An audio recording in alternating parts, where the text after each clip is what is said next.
ya es la hora, o sea, hay que empezar. Ahora, Ahora, ya Ahora está, sí. ya le he dado. Y por eso ha hablado la señora. Vale, ¿quién lee?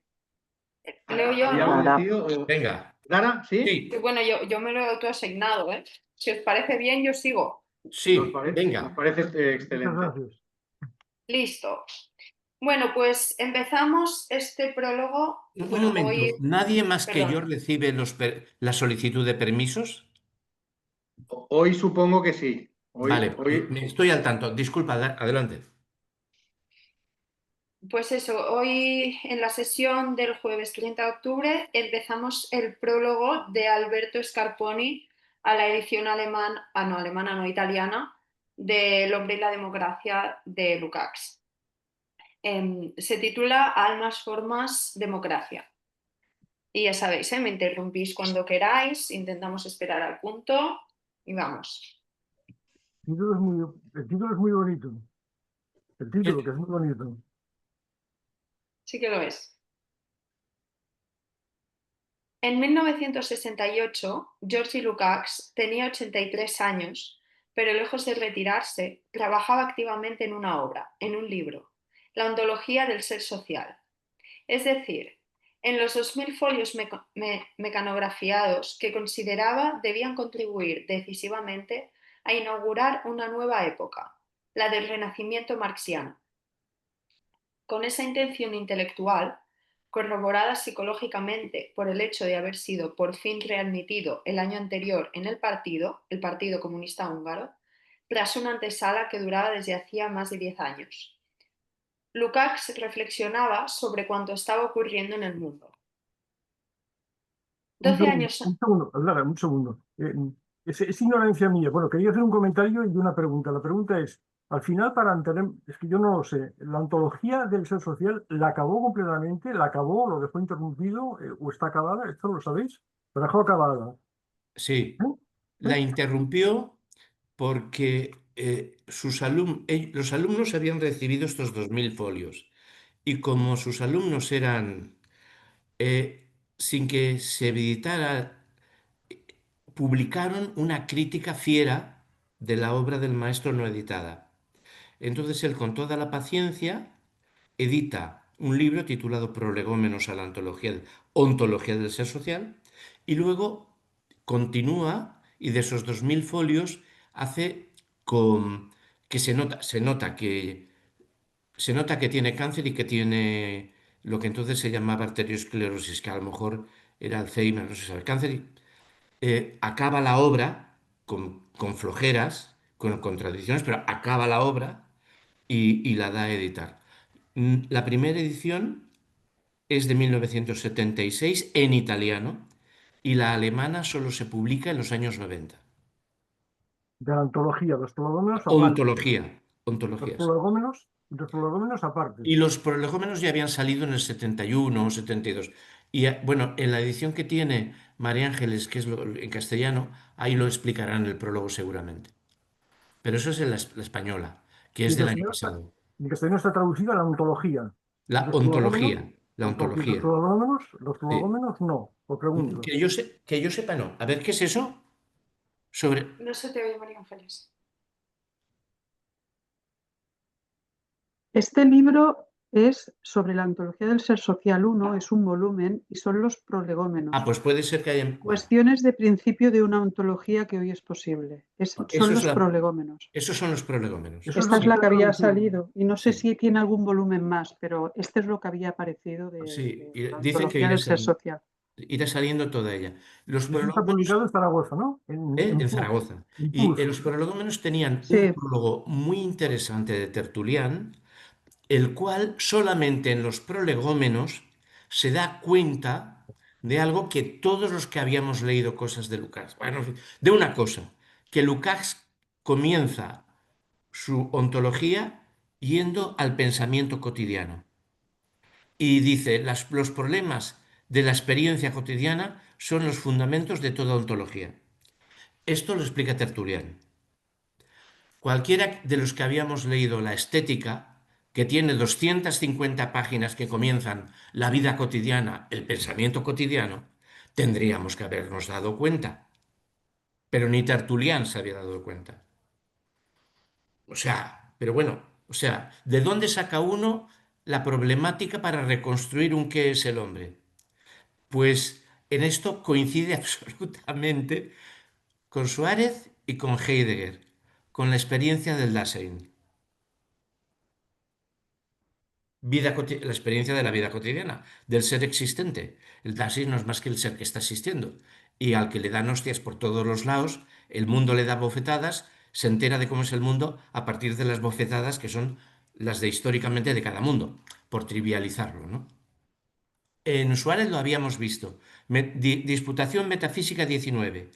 Suárez dice, mi ontología, mi metafísica sobre el ser humano va a ser la metafísica del ser que es libre. Y dice, ¿y cómo justificamos nosotros que el ser humano es libre? Y dice, por la experiencia. Por la experiencia, Suárez.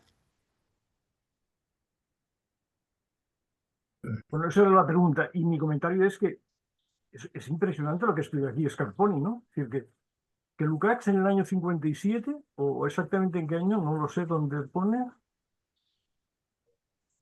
sí, 23. en el año 57-58, es decir, en periodo supuestamente de desestalinización, pide su ingreso en el partido y tardan 10 años en responderle. Pues es una cosa, sí, nuestra tradición está lleno de barbaridades, ¿no? Esto es un ejemplo también, ¿no? Bueno, lo habían tenido en Si la... esto lo hicieron con Lukács, pues imagínate con alguien que no es Lukács. Pues no, hombre, claro, a Nagui lo fusilan. A Sí, él, no, Nagui lo fusilan. A él lo meten en una cárcel en Rumanía, que es un palacio al lado del Mar Negro. Y dice, y entonces se ve que la frase que dice, ah, pues Kafka era un realista. Era un escritor realista. Pero, o sea, esta es la... Pero a Imre Nagy, o sea, él está en el gobierno de Imre Nagy. A Imre Nagy y a otros los fusilan. Bueno,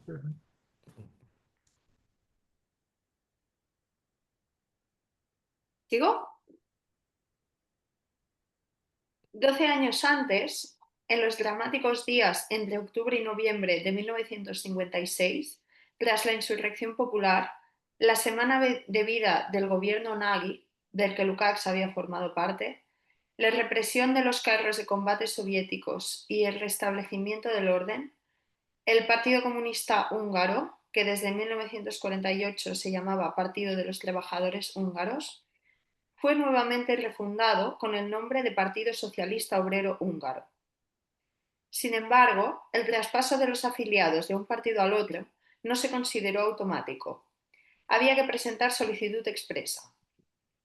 Lukács, que en ese momento se hallaba deportado en Rumanía precisamente por su participación en el derrocado gobierno de Nagy, entregó sin falta dicha solicitud a su regreso a Budapest en 1957.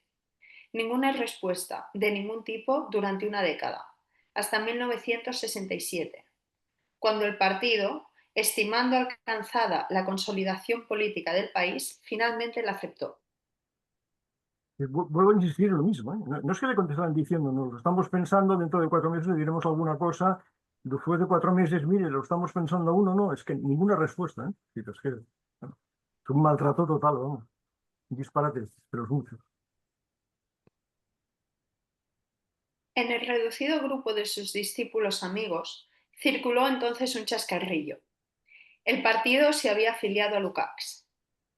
Era la percepción irónica de la constancia con que, durante décadas, y precisamente desde antes incluso de la publicación, en 1911, de los ensayos titulados El alma y las formas, donde había investigado la vida intelectual europea como un intento, un tantear el terreno, pero luego, con la composición afanosa de Sobre la pobreza del espíritu, en la que había combatido dramáticamente contra el fracaso del intelectual enteramente volcado en la obra y por ello sordo a la vida, y por tanto incapaz de responder a la necesidad de revolución que tenía el mundo, bueno, qué frase más larga, Lukács había buscado desde siempre el nexo ontológico, real, en suma ético, entre pensamiento y acción, entre intelectualidad y revolución precisamente, en lo concreto de lo cotidiano, entre conciencia y política.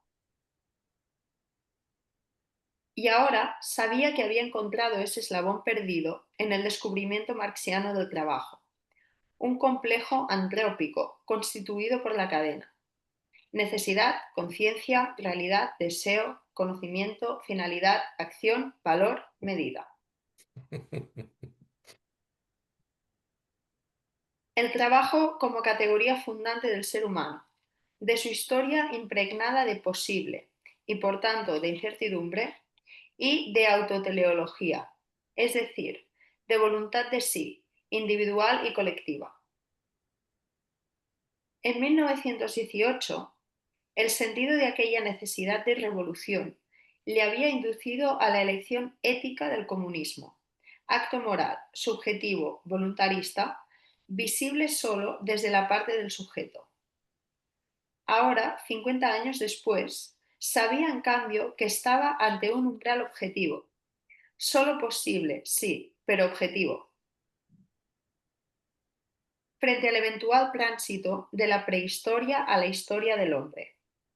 Aquí, la palabra comunismo ya no tenía el matiz de bella bandera, de acontecimiento-acción que confía a una racionalidad invisible su propia intención de futuro. Ya no era revolución, sino obra revolucionante, trabajo. Bueno, Bueno, sobre menudo paso, menudo párrafo. es un párrafo muy denso, muy... Yo, yo- yo quería hacernos dos preguntas. Es decir, la primera es aquí, dice, ¿había buscado desde siempre el nexo ontológico real en suma ético? ¿Esto qué significa exactamente? El nexo ontológico real entre guiones en suma ético, entre el pensamiento y la acción. Si yo no me atrevo a decirlo, porque no sé en qué sentido está usando la palabra ético. Si es eticidad, el mundo es eticidad, es cultura material de vida. Me atrevería quizá, pero no lo sé, es confuso, sí. Si alguien tiene, no lo sé, yo no. Y luego la otra aclaración, cuando habla de descubrimiento marciano del trabajo, y para aclarar la cuestión, pone un paréntesis diciendo un complejo antrópico constituido por la cadena necesidad, guión conciencia, guión realidad, guión deseo, guión conocimiento, guión finalidad, guión acción, valor y medida. Puñeta, ¿y esto qué exactamente qué es esto? Yo lo que aquí sí que me atrevo a decir es que, bueno, yo he leído El joven Hegel, el libro de Lukács, que es de inflexión en los años 30, es su tesis doctoral. Su tesis doctoral la escribe en los años 30, cuando ya tiene 30 y 15, 50 años, 50. Y solo la conocen los tres o cuatro del comité soviético, pero son de su cuerda, hegelólogos, y no se publica hasta 1947. La tesis El joven Hegel y los problemas del capitalismo. Y lo publica no en Alemania, sino en alemán, desde luego, porque él escribe en alemán, sino en una pequeña editorial de Suiza. Cuando ya el estalinismo ya ha pasado, bueno, en el 47, vaya, ¿no? Bueno, ahí él se ve como tira de la teoría del trabajo de Hegel, que es la de Aristóteles historizada. Esto lo comenta muy bien también. Hay un argentino que sabe mucho no me acuerdo, que sabe mucho de Lukács, que tiene apellido italiano, es argentino. Bueno, todo el mundo. ¿Por qué? Porque la teoría del trabajo, del El Capital, la teoría del trabajo que hay en el Capital de Marx, aparte de algunos trozos que habla de que la- eh, las hormigas trabajan muy bien y las abejas, pero no, bueno, la teoría del trabajo del capital es que solo se llama trabajo a aquella actividad que produce valor y plusvalor. Entonces tiene que volver a una teoría del trabajo que sea la totalidad de la acción que metaboliza con la naturaleza, aunque sea en segundas filas. O sea, dar clases de matemáticas en un instituto también es en la cadena productiva una, algo que va a metabolizar con la naturaleza. Pero entonces trabajo es todo lo que metaboliza con la naturaleza, no solamente lo que produce valor y plusvalor. O sea, fregar platos en la cocina es tan trabajo como fregar platos en un restaurante y que te paguen un sueldo. Fregar platos en casa, ¿no? Valor y plusvalor no es el criterio para definir. Bueno, él lo sabe y hace, pero esas cosas que te las tienen que contar para que te des cuenta, porque como estas cosas se hacen pero no se dicen, ¿no? Bueno, pues esto es lo que... Entonces, detrás de esto debe de haber seguramente esto que Scarponi sabe y que me parece que lo explica mejor, algo mejor. No, no lo sé. A lo mejor lo explica algo mejor en el prólogo corto a la ontología. No, no lo sé, no lo sé. Esto yo lo he leído en varios sitios, ¿eh? En varios sitios, ¿no? Aparte de que, bueno, haber leído El joven Hegel y los problemas del capitalismo de Lukács, que es una obra, es una obra en la que yo pensaba, cuando la leí, Lukács me está engañando. No puede ser que Hegel esté a un paso de ser socialista. Y cuando leí a Hegel pensé, pues vaya, no me estás engañando. O sea, con Lukács hay siempre que tener tantísimas sospechas que cuando me leí su libro El joven, es un tocho, ¿eh? Pero vale la pena. Bueno, en fin, lo dejo, ya está. En todo caso, desde mi punto de vista, hablo como escritura filosófica, que un autor haga la presentación de un libro y en el tercer párrafo te suelte ese párrafo, es un poco fuerte, ¿eh? Desde mi punto de vista. Esto es un texto de introducción a una obra y en el tercer párrafo te suelta eso sin más. Vale, vale, bien, bien. Sí. Para dejarlo estar y decir, mira, no hablas para mí.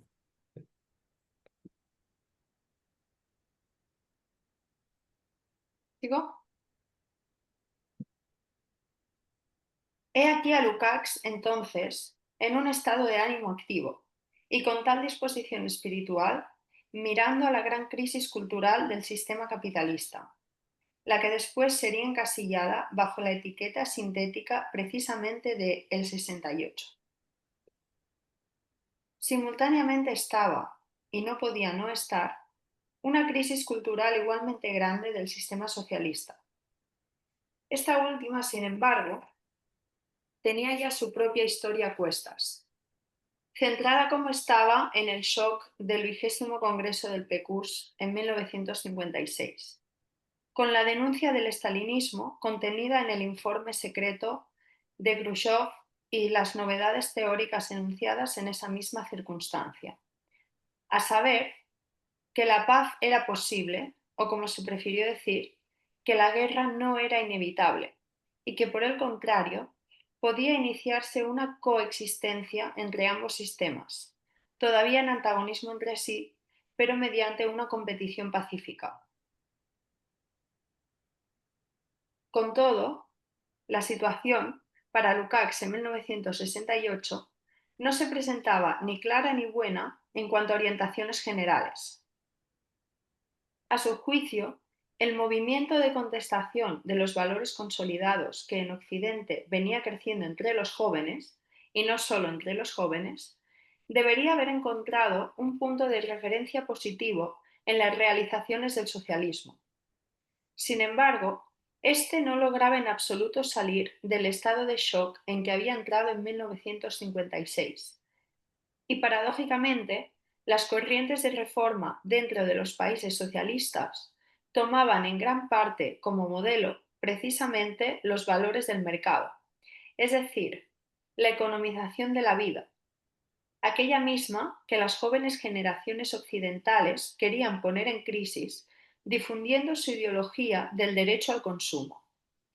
Aunque, en cuanto a ideología débil y abstracta, amenazaba luego, en la dialéctica de las cosas, con volcarse en una cultura del consumismo, o sea, de nuevo, en economización, en mercantilización de la vida.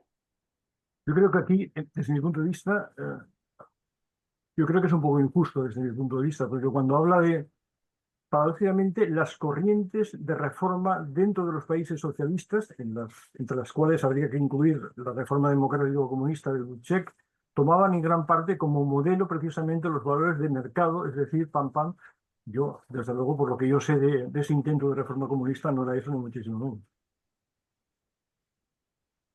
No digo que no hubiera intentos, digamos, de que la gente pudiese tener más bienes de consumo, como se quiera decir, pero que había un intento de democratización de la vida política, yo creo que eso es evidente. Que no solamente estaba en una clave de economización, sino también una clave de democratización política, ¿no? Es decir, no sé a qué otras reformas se refiere, pero vamos, entre las reformas debería incluirse la del Partido Comunista de Checoslovaquia, ¿no? Y esa reforma no tenía esa orientación, desde mi punto de vista.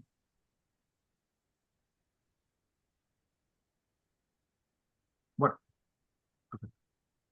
No parece que se esté refiriendo a eso, Salvador, no a los intentos de los checoslovacos, sino a las reflexiones que se debían dar dentro del resto del bloque socialista. Lo que pasa es que esas cosas a mí no me constan o no trascendían. Y a mí al leerlo me ha dado la sensación que justamente no se refería al impulso democratizador de Dubček, sino a lo otro. Es decir, a estas denuncias que se hacen de salidas estalinistas a la denuncia del estalinismo. Que creo que más adelante lo confirma diciendo que el tipo de propuestas eran de tipo economicista o de aumentar la capacidad de consumo y no de abordar el asunto de la democratización o del asunto de la libertad o lo que fuera, ¿no? Lo que fueran eh, reclamaciones reales de la población, ¿no? De los pueblos bajo regímenes socialistas. Yo he creído entenderlo así. en todo caso, en el párrafo no excluye a Checoslovaquia, ¿eh? Habla de las reformas de los países socialistas y no dice exclusión de, sin tener en cuenta, ¿eh? Sí, aquí incluye todo, ¿no? Pero bueno, a lo mejor lo formula mal en este párrafo. Tal vez.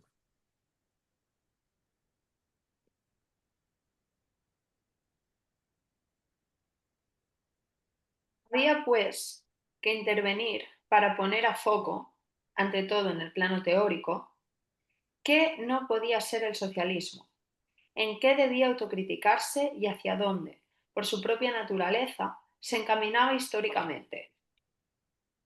De ahí que Lukács estuviera dispuesto a aprovechar una ocasión cotidiana banal, la petición de una revista occidental de una colaboración que le permitía detenerse específicamente en estos temas. En la primera mitad de 1968 aceptó, pues, escribir un ensayo sobre la democracia en la sociedad burguesa. Fueron luego los propios acontecimientos, con la primavera de Praga y su represión, de nuevo a cargo de carros de combate, soviéticos y no solo soviéticos, los que impulsaron una ampliación del discurso. Pero, como veremos, a Lukács, en cualquier caso, por razones teóricas, no le habría sido posible excluir de su razonamiento el tema de la democracia en el socialismo. El ensayo que Perdón, de ese... es una tontería, ¿no? Pero esto de una ocasión cotidiana banal, ¿no? Esto me sorprende lo de banal. Pero bueno, una tontería mía. Ya está. El ensayo que de ese modo empezaba a perfilarse fue efectivamente redactado a lo largo de aquel año, pero no llegó nunca a publicarse. Desaparece. Y durante mucho tiempo se lo mencionó, entre los especialistas, como un misterioso escrito sobre la democracia, del que nadie conocía ni el contenido ni el título exacto. Al menos uno de los corresponsales del autor, en realidad, había tenido noticia directa de él, por carta, precisamente durante su redacción.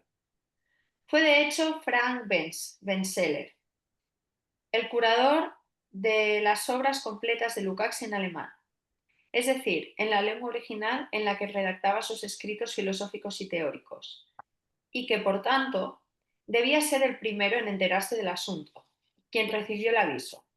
¿Alguien conoce a Frank Benseler? Yo no le conozco de nada. Cuando dice, ¿sí? ¿Te conocéis? Yo no lo conozco. Joaquín, no tienes el micro. Solamente de haberlo leído, o sea, él es el hombre que edita en Alemania todas las obras de Lukács. Es un editor. Es el nombre de un editor. Esto es lo que... Y que además vence... porque él publica en la RDA. Él vive en Hungría, pero publica en la RDA. Pues siempre escribió. Entonces, es el editor de la editorial. Es que no sé. O sea, es esto, es un editor, ¿no? Pero Que es siempre. un editor de la obra de Lukács en la RDA o en la República Federal Alemana. No, no, en la RDA. En la RDA. Porque él jamás editó en la República Federal de Alemania. Siempre quiso editarla en la RDA, salvo esa cosa rara, que es el libro ese que edita en Suiza. Pero yo creo que una editorial de la Alemania Occidental, Luchtenhard, si no recuerdo mal o algo parecido, quiso editar la obra completa de Lukács. No sé si lo hizo o no lo hizo en algún momento, pero creo que fue. Bueno, tengo entendido que sí. Hubo publicaciones, pero eran piratas. Ya, ya, ya. Bueno, y todas las publicaciones que se hicieron de las obras de Lucas en todas las lenguas, salvo en español, fueron piratas. No le pagaban intereses, no le pagaban a él en francés, en inglés. O sea, Grijalbo tendrá la fama que tenga, pero Grijalbo, porque el transmisor, el intermediario era Manuel Sacristán Luzón, siempre tuvo todos los derechos de autor, incluso para historia, para conciencia, historia y conciencia de clase, que era bueno, que la primera edición no pirata de esa obra en 30 años es la española, porque Sacristán le dice, bueno, ahora que estamos publicando casi toda la obra completa de usted, valdría la pena editar eso para que se vea su evolución. Y él dice, sí, y se le pagaron derechos. Entonces, este es el... Y algo, la idea de no escribir en húngaro y escribir en alemán, eso siempre fue escribió en alemán. porque él quería escribir para un público más amplio, para darse a conocer más, era por eso, ¿no? ¿No? Él, a ver, él era judío.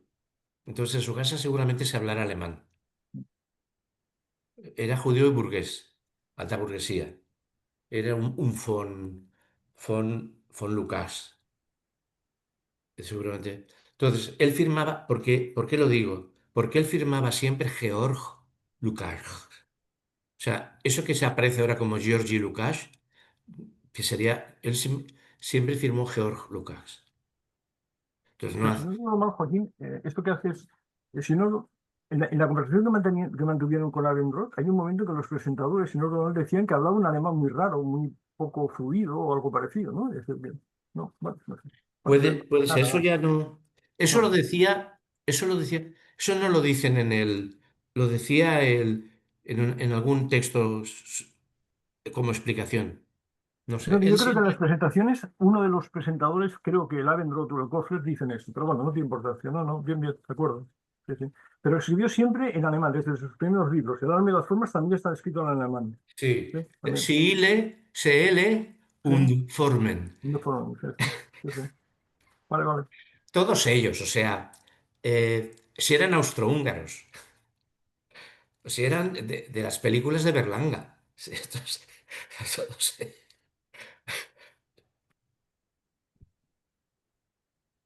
Esto de el mundo puede cambiar. ¿Me lo va usted a decir a mí que yo nací en un país que ya no existe? Ujú. Puede ser que la editorial em, es Luchterhand. Toda la obra de Lukács la tiene traducida publicada en Pe- esa editorial. ¿Pero en qué Luster, ciudad está Luther? en Neuwied, en Alemania. Toda la, ¿Pero en qué ciudad de Alemania? ¿No lo pone? sí, supongo que es Neuwied, que no sé, no tengo ni idea dónde está. Neuwied. ¿Eh? Y pone las 3 obras que tiene de George Lucas, todas corresponden a esto. Ah, y Berlín. Y Berlín 1965 tiene también. Es Entonces, lo que aparece eso es RDA. LFA está, era Bonn. Bonn.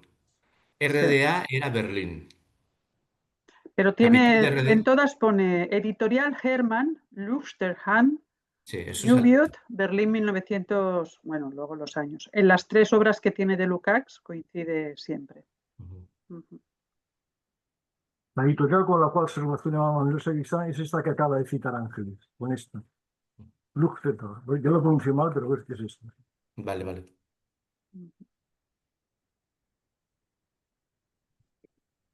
¿Sigo? En realidad, Benseler aguardaba buenas noticias sobre el texto de la ontología del ser social que quería publicar. Lukács le previno entonces con cautela, una vez el 2 de septiembre de 1968, de que había un retraso. Venía acariciando la idea de escribir un amplio ensayo sobre los problemas socioontológicos de una democratización actual en ambos sistemas. Una veintena de días después, Está bien, ¿no? El abrigo. Uy. Una veintena de días después, el 23 de septiembre, se vuelve más explícito. Por el momento no estoy todavía trabajando en la revisión de la ontología, porque quiero comprender con claridad si soy capaz de formular la cuestión de la democratización para una publicación menor. Aquí el Scarponi cita Lukács. ¿Y esto que está citando? ¿Correspondencia de Lukács? ¿Sabéis en qué cita? Porque, pregunto, ¿está traducida? Si existe la correspondencia de Lukács, ¿sabéis si está traducida o en castellano o en algún idioma? ¿La correspondencia de Lukács está traducida? ¿Lo sabéis?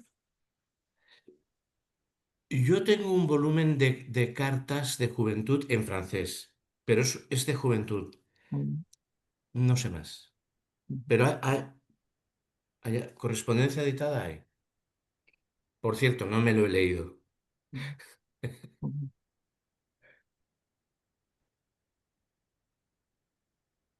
Como aclarará al inicio de esa publicación menor, una vez concluida, prefiero usar el término democratización, porque lo que éste designa es un proceso, no un estado. Además, debió de tratarse de un desarrollo conceptual interno al propio trabajo de escritura. Desarrollo, por lo demás, conectado, como veremos, con el gran trabajo de reflexión llevado a cabo en la ontología del ser social. Porque, mientras en el manuscrito inicial de esta publicación menor escribe siempre democracia, en un segundo momento, donde puede, corrige sistemáticamente por democratización. Por ahora, en todo caso, nos interesa subrayar hasta qué punto esa publicación menor parece importarle a Lukács, tanto como para hacerle posponer el trabajo sobre la obra ontológica, que sin embargo considera fundamental. Bueno, esto es importante, ¿no?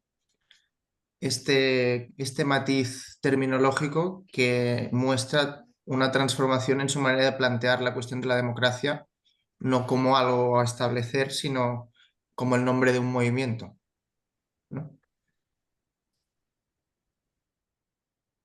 ¿De un movimiento? ¿Por qué movimiento? No de un proceso, sino de un No, movimiento. o de un proceso, sí. Perdón. Decía lo de movimiento porque era algo que Joaquín había trabajado años podríamos decir. Democracia, nombre de un movimiento. Era una broma. Pero bueno, proceso, democratización.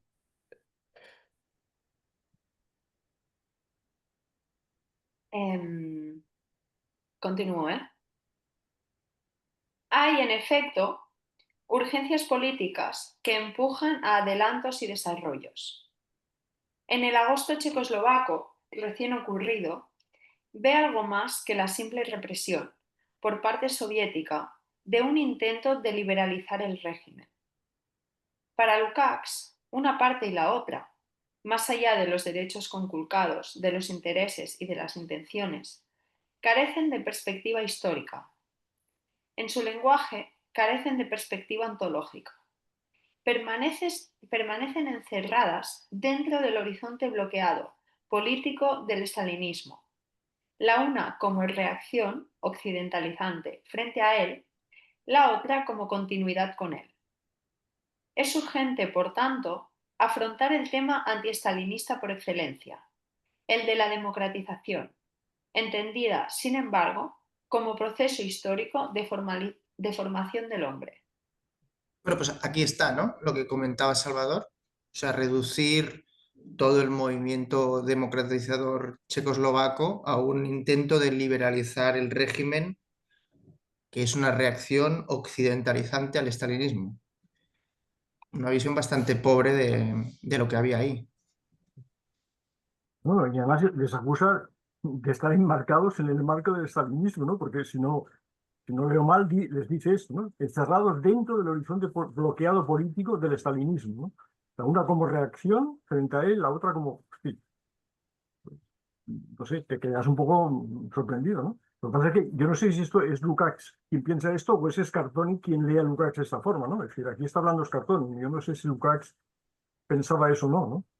Porque sí que recuerdo porque lo leí, una carta de Lukács 2 días después de la invasión o 4 días después de la invasión, donde ponía a caldo la invasión, eso sí que lo recuerdo, dirigida al vicepresidente o al viceministro de Asuntos no sé qué de Hungría. Esto, vamos, lo leí en su momento, hace muchos años.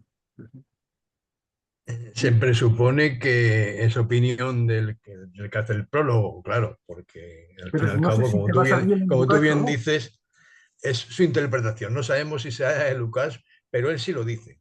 Él sí le da el sentido en su boca, pero el sentido de Lucas, es lo que yo entiendo. Ahora que, como no es Lucas directamente, y en eso tienes razón, pues no lo sabemos, pero es verdad que él sí que lo pone en boca de Lucas. El prologuista lo pone en su boca, ¿no? Podría buscarse, pero tampoco me extrañaría que lo menospreciara así. Pero bueno, en el movimiento checoslovaco ya a principios de los años 60 se está cuestionando también qué es el ser humano. O sea, están haciendo ya, más o menos en la misma época que Lukács, un cuestionamiento ontológico profundo de lo que es la nación checoslovaca y el ser humano. A mí no me parece que estén tan lejos lo que hace el viejo Lukács y algunas de las cosas que se están trabajando ahí, como por ejemplo por Karel Kosik, con quien creo que Lukács no se llevaba muy bien. Pero bueno. No olvidemos cómo progresa el texto. Y a mí no me parece raro, en realidad. Una cosa es que pueda ver, que pueda criticar la actitud del régimen soviético, la represión de la primavera del 68, pero como dirá muy poco más adelante, el concepto nuevo que va a desarrollar de democracia Lukács, por supuesto, no tiene nada que ver con, ¿no?, con la burocratización de los soviets, con el estalinismo, pero tampoco tiene que ver con una asimilación de las formas institucionales de las democracias occidentales para entender la democracia. Por lo tanto, no puede ser en absoluto raro, entrando en lo que seguramente leeremos cuando leamos el libro y lo que dice en unos párrafos más adelante el prologuista, que en realidad el concepto que desarrolla Lukács de democracia tampoco se trata de simplemente introducir una serie de reformas que separan tipo pluripartidismo, etc., etc., etc. Por lo tanto, no debe ser extraño en absoluto que pueda decir que no comparte ni una cosa ni la otra. Pero tampoco la línea de Dubček era esa, ¿eh? Tampoco bueno, tal como yo entiendo la reforma democrática propulsada por Dubček, bueno, y por el resto de dirección checoslovaca, no era tan solo, es decir, o no era tan solo, no era instaurar instituciones parecidas a las de la democracia occidental, no era eso, ¿eh? Yo creo que, bueno, otra cosa es que dentro de ese movimiento hubiera gente que aspiraba a eso, una democracia de tipo formal y ya está, eso es lo que pretendemos, ¿no? En el caso, digamos, de la dirección de Dubček, yo creo que no era eso.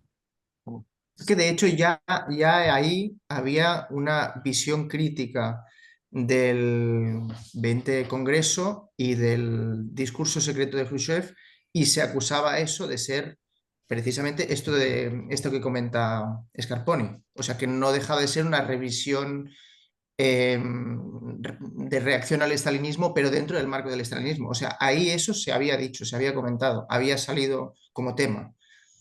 O sea, es que son cuestiones que están en el aire y bueno, no entiendo por qué Lukács no es capaz de verlo o no quiere verlo.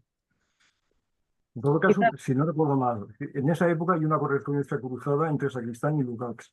Hablan de diferentes temas. Que yo recuerde, no hay ninguna sola referencia a este tema. Me parece, ¿no? Creo que si Sacristán hubiera sabido que Lukács, una cosa es que lo ignorara, Pero si Sacristán hubiera sabido que Lukács no apoyaba o tenía esa consideración de la experiencia de Dubček, yo creo que en alguna carta le hubiera hecho alguna referencia. Y que yo recuerde, no hay ninguna referencia a eso. A ver, yo no sé si es la misma época, ahora no recuerdo. La conferencia de Sacristán, en la que habíamos leído para Abendroth, no hace él referencias diciendo que hay un Lukács que, por salir de la carga digamos, estalinista, él hace giros y se acerca un poco se aproxima, digamos, a las democracias occidentales, que luego él se aleja, pero que en un principio, para quitarse esa carga, él hace esas críticas que no tienen mucho sentido. Y que Sacristán le decía, a veces en alguna carta le tuve que llamar la atención porque había cosas que yo no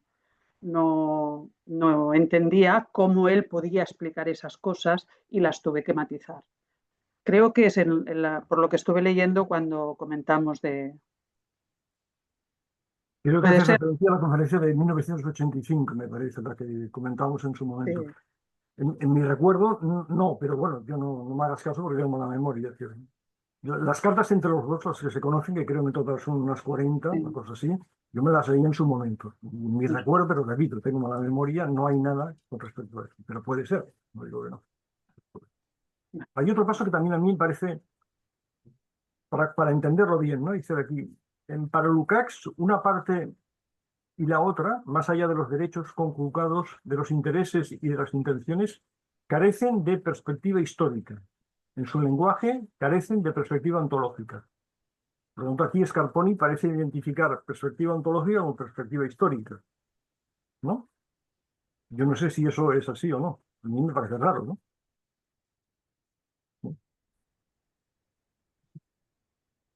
Porque la perspectiva histórica es una cosa, la perspectiva ontológica me parece que es otra, ¿no? Pero en cambio aquí parece que hay una equivalencia, ¿no?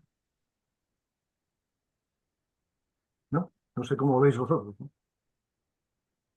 A mí me parece aceptable, entendiendo que de lo que se trata es de pensar verdaderamente el presente, ¿no? O el proceso histórico en su esencia, podríamos decir.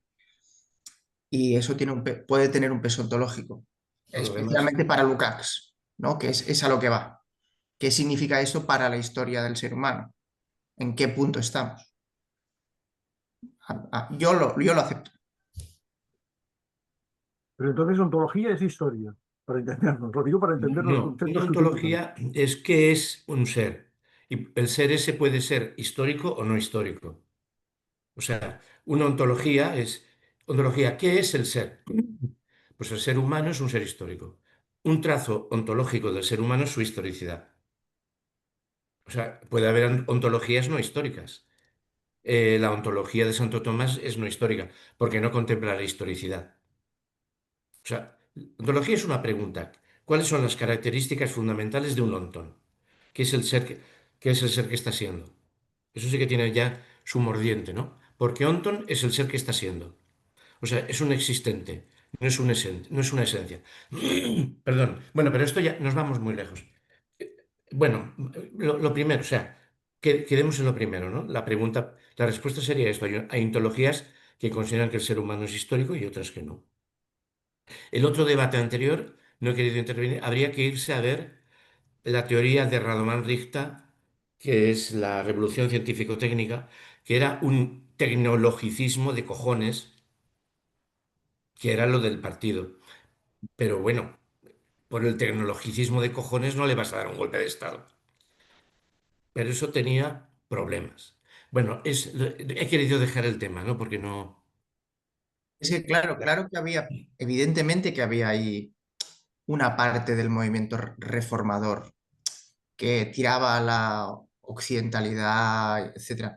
Pero claro, reducirlo a eso Ya. es precisamente perder aquello que podía ser interesante. No, pues, es que no podemos detenernos en estas cosas. O simplemente que no le pareciera mal que pudiera tener algo de progresivo, de interesante, pero que él va más allá teóricamente. También puede ser perfectamente lectura. Que él pueda estar más bien de la parte de los checoslovacos pero que entiende que no es él, su elaboración teórica no coincide con la expresión de Dubček u otros. Yo creo que también hay que situar esta tercera alternativa. No se trata de los revolucionarios checoslovacos del 68 o los brezhnevianos o quien estuvieran, o quien, no sé quién estaba entonces, que envía los tanques, sino que él está en pleno proceso de desarrollo de una concepción de la democracia determinada, que probablemente va más allá de Dubček o de otro. Pero yo creo que él está expresando esto ahí. Yo, Antonio, estoy de acuerdo contigo. Lo que entiendo es que él, cuando critica la línea de Dubček, la simplifica, que la reduce a algo que no fue. No sabría, vale, no sabría decirte. No. Bueno, él o Scarponi, es decir, no Sí, sé. sí.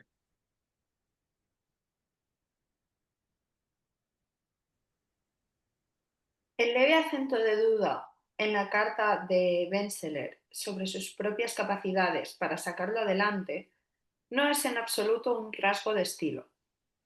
Indica más bien la conciencia de tener entre manos una idea nueva que, como todas las ideas nuevas, requiere un trabajo esmerado para llegar a poseer la fuerza persuasiva de la plenitud conceptual.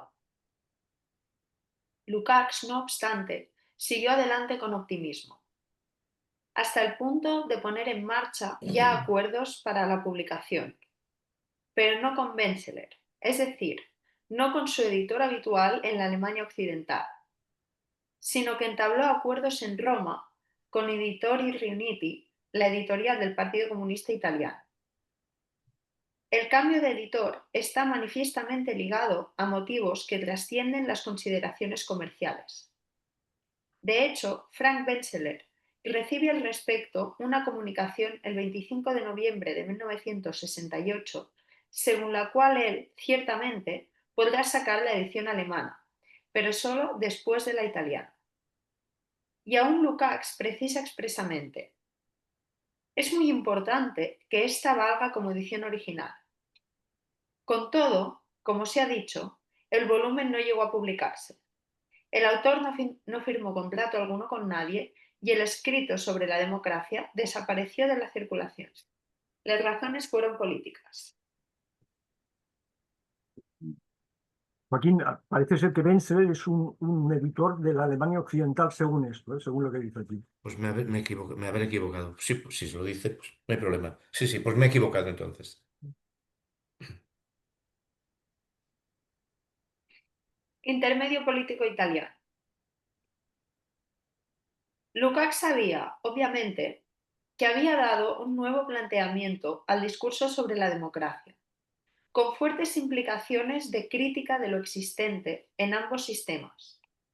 Y en cierto modo debió de compartir la idea de una inoportunidad o falta de actualidad temporal de su escrito, hasta el punto de no querer forzar en lo más mínimo la cuestión de la publicación, que por lo demás estaba al alcance de la mano. Tal vez se tratara únicamente de una inoportunidad política en el sentido ordinario. Años después, hacia un 15 aniversario de la desaparición del filósofo en 1971, quien escribe tuvo ocasión de conversar con las autoridades político-culturales húngaras acerca del ya maduro fin de aquella hipotética inoportunidad. La respuesta fue que para Budapest no era oportuno perturbar las relaciones con Moscú. ¿Lo habéis entendido? Yo no he entendido este proceso. Pero ¿por qué no era oportuno? ¿Qué es lo que hubiera enturbiado las relaciones? La publicación de ese texto, ¿no? Estamos diciendo eso. Bueno, acababa de ocurrir lo de la invasión de Checoslovaquia y supongo que el partido húngaro no quería, prohibió que salieran temas sobre democracia. Creo que Había extraordinaria rigidez y dogmatismo ideológico, ¿no? Tenemos entendido, que yo sepa, en el mundo soviético y... Pero aquí habla del año 86, ¿eh? no sabemos con todo por qué él opta por eso, Sí, ya. pero es así, opta. Pero hablamos no del año 71, ¿eh? Hablamos del año 86, porque aquí habla de 15 años después, ¿no? No, bueno, en el 85 ya se ha publicado. El libro se publica en el 85. O en el- Bueno, pero le está hablando de 15 años antes. ¿Qué pasaba? no, pero que en el año 86, tal como yo lo entiendo, ¿no? Es decir, que las autoridades húngaras, tal como lo dice aquí, entienden que la publicación de ese libro pues sigue siendo inoportuno, ¿no? Y lo es porque pueden perturbar las relaciones con Moscú, que en aquellos momentos creo que estaba Gorbachev ya, ¿no? Sí, Todo pero es un poco, todo es un poco raro para mí, ¿no? pero ya se ha publicado el libro. El libro se publica en el 85. ¿Alguien lo tiene a mano, el libro? El archivo. Es del 85.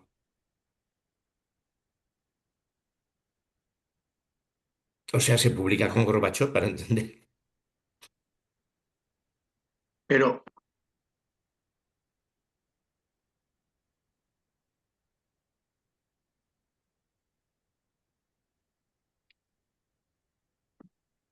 pero,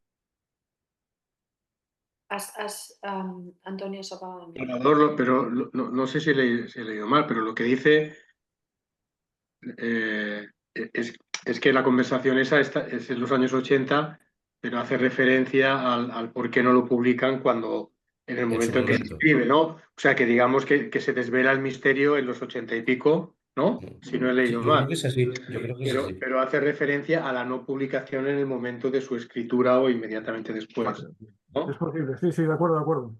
Creo, De acuerdo, creo de acuerdo. creo que dice eso. Sí, sí, de acuerdo, de acuerdo. Sí, sí, lo he leído mal, sí, sí, de acuerdo. Sigo. El misterio que rodeaba el escrito sobre la democracia seguía, a mediados de los años 80, despertando demasiada curiosidad. Por consiguiente, no se podía conseguir el mecanografiado y, fingiendo una sustracción, publicarlo en Italia. No, no. Sin embargo, podía haber una solución, puesto que alguien sabe leer alemán. Quizá Este, Joaquín. Demokratisierung heute und morgen. Eso, bueno. Gracias, Quiero Salvador. Hotel Morgan. Tú léelo a la española, A la Aldana. española, sí. Bueno, yo Democracia, doy espacio a los que saben a Y- que, a o si que no, se di- luzcan. o si no, eso que pone ahí, eso. Eso, es este democracia Eso título. que pone ahí. hoy y mañana, ¿no? El que Eso se, es Democracia hoy y mañana. Era Era democratización democratización y y mañana. mañana. Democratización. Luego lo traduce, luego está traducido. Puesto que este título que nos habéis leído, este es el verdadero título del texto, consistía en un original alemán de 112 páginas manuscritas por el propio Lukács, un mecanografiado tomado al dictado con correcciones manuscritas del autor y algunos papelitos con añadidos autógrafos introducidos durante la primera relectura del manuscrito. Podía hacerse una edición crítica. Sí, ¿y entonces? Sucede que si un editor extranjero pedía traducir un título en circulación en Hungría, no se podía negar el beneplácito. Ya, pero entonces se publicaba. Bueno, formalmente. ¿Por qué formalmente? Va. ¿Quién va a comprar una edición crítica en alemán con todas las correcciones, los paréntesis redondos, cuadrados, angulares, las variantes, las notas? Además, esa edición crítica, una vez aparecida, en 1985, según se dijo, permaneció en librería solo una semana. Cuidado, pero es porque se agotó. Se edita una edición complicada para que la compren solo Philologen del Deutsch y se agotó en una semana. Aquí el robot quizá ha fallado. Bueno, Una cuestión, una cuestión. La cuestión anterior que planteaba Salvador, tiene razón Salvador, porque estaba mirándolo en italiano y no dice 15 años después, o sea, 1971 más 15, sino dice en italiano. Anno dopo, infatti, a circa un quindicennio, cerca de 3 lustros después, o sea, no exactamente en 1985, sino en el entorno de la fecha de la publicación, todavía insistían las autoridades húngaras que no hay que hacer olas. Vale, esto tiene más sentido, más sentido. Y Chica, sobre todo con la cerca. edición crítica. O sea, con hacer una edición monstruosa que no haya quien la lea. Pero esto yo lo he leído por otra parte, ¿eh? Se agotó en una semana. Pero O sea, no es que disculpadme la retiraron. disculpadme, para entender bien. Es decir, habla de la edición crítica en alemán, publicada ¿dónde? ¿En Italia o en dónde esta edición? Pues en Alemania sería. En italiano. En italiano. Que la redacción del párrafo es un poco, bueno, bien, de acuerdo, sí, sí. La edición italiana la tenemos. Es la que prologa Scarponi. Es en italiano.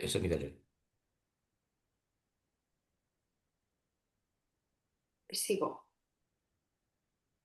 Con todo, cabe preguntarse de dónde nacía el interés de Lukács por Italia, un interés que parece haber producido, aunando aspectos intrínsecos y ocasionales, un sorprendente destino italiano para la democratización.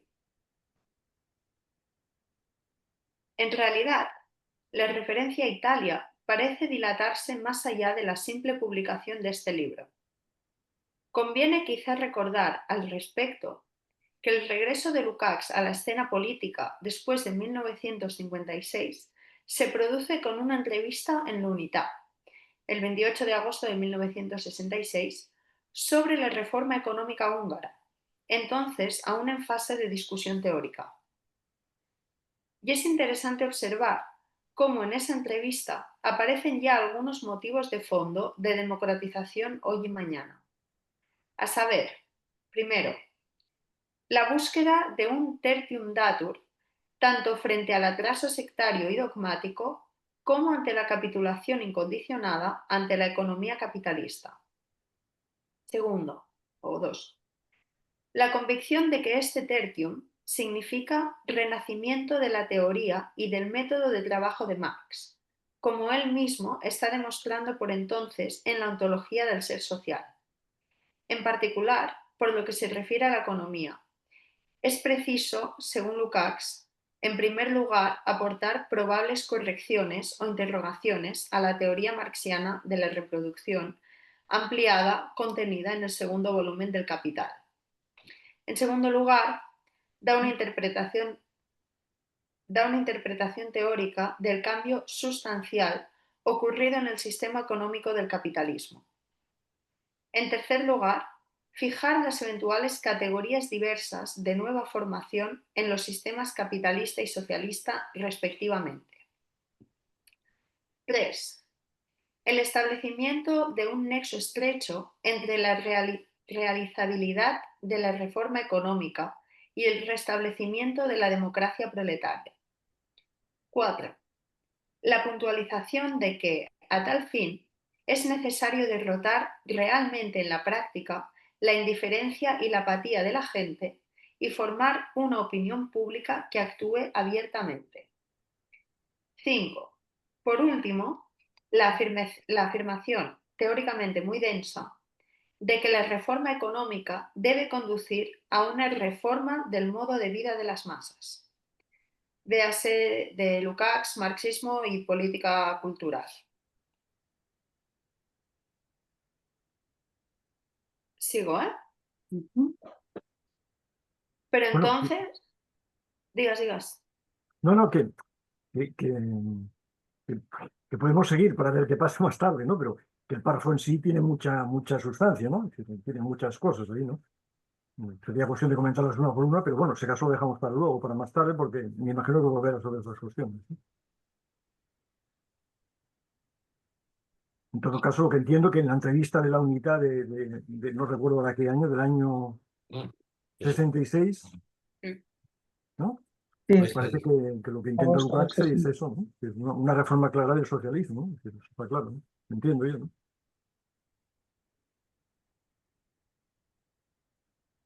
Pero entonces, ¿de dónde nacía esta atención hacia Italia? El hecho es que en la reflexión de Lukács, la orientación ontológica tenía una salida política obligadamente antiestalinista. Ahora bien, en el panorama general del movimiento, como él solía llamar al conjunto de fuerzas intelectuales y políticas orientadas por el pensamiento de Marx, un punto de apoyo en el campo específicamente comunista era, en este sentido, únicamente el inicio de análisis proporcionado por Palmiro Togliatti en 1956 a raíz del 20º Congreso con su entrevista a Nuovi Argomenti. Alberto Carocci, director en Roma del trimestral Nuovi Argomenti, en conexión con esa entrevista, había propuesto a algunas personalidades de la cultura y de la política 9 preguntas sobre el estalinismo. Lukács respondió con una carta al señor Carocci, luego publicada en Lukács, Marxismo y Política Cultural. Punto.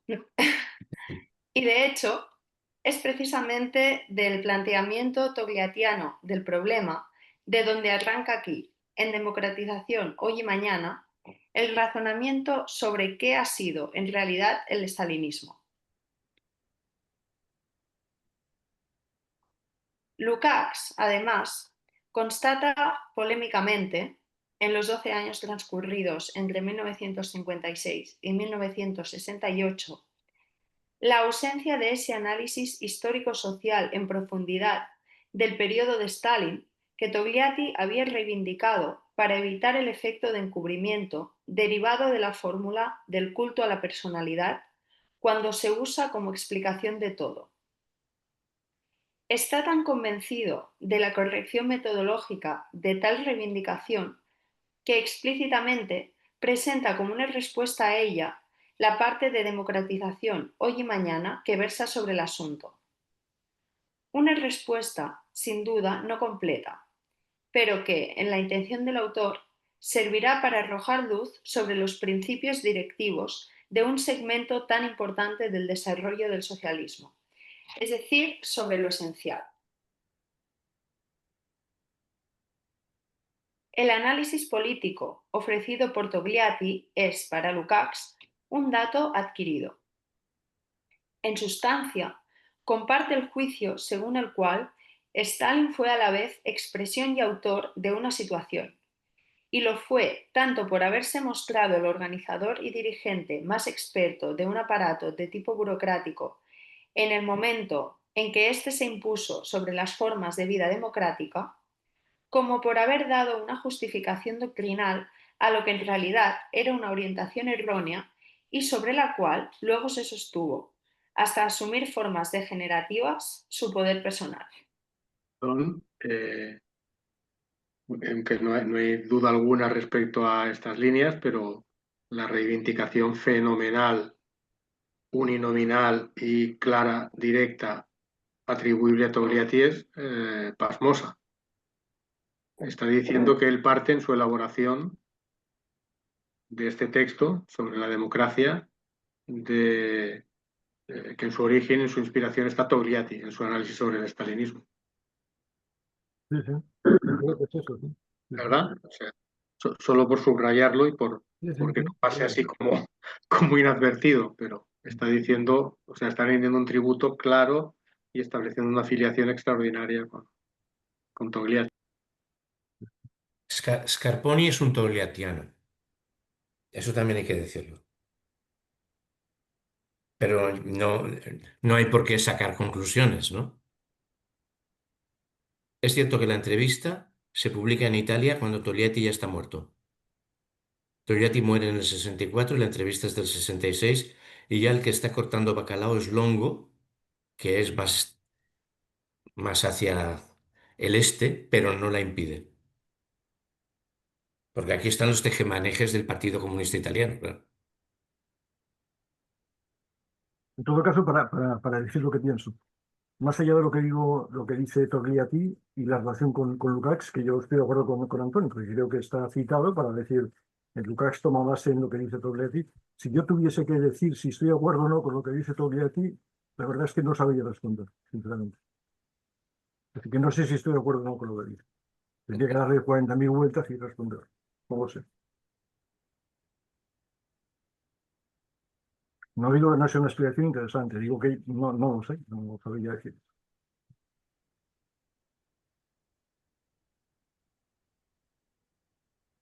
Digo.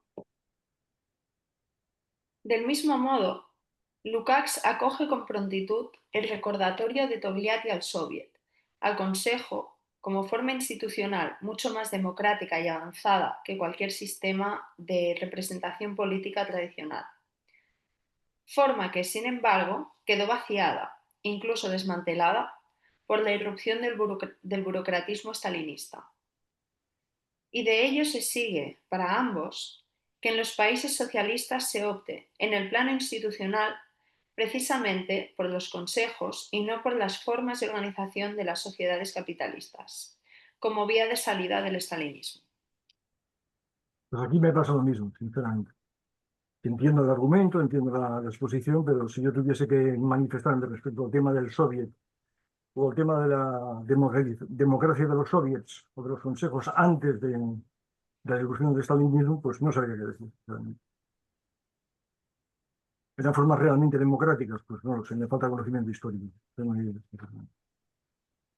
Tal vez sí, no digo que no, ¿eh? Pero no. De hecho, en mi recuerdo, pero es que tengo muy mala memoria histórica, es decir, en tiempos de Lenin, previo a Stalin, es decir, hablo del año 2021, hubo comportamientos dentro del marco del leninismo, como se quiere decir, pues que no sé, que no fueron muy democráticos, ¿no? Yo qué sé. Lo de Croissant, por ejemplo, ¿no? Yo qué sé. Me viene en mente ahora, ¿no?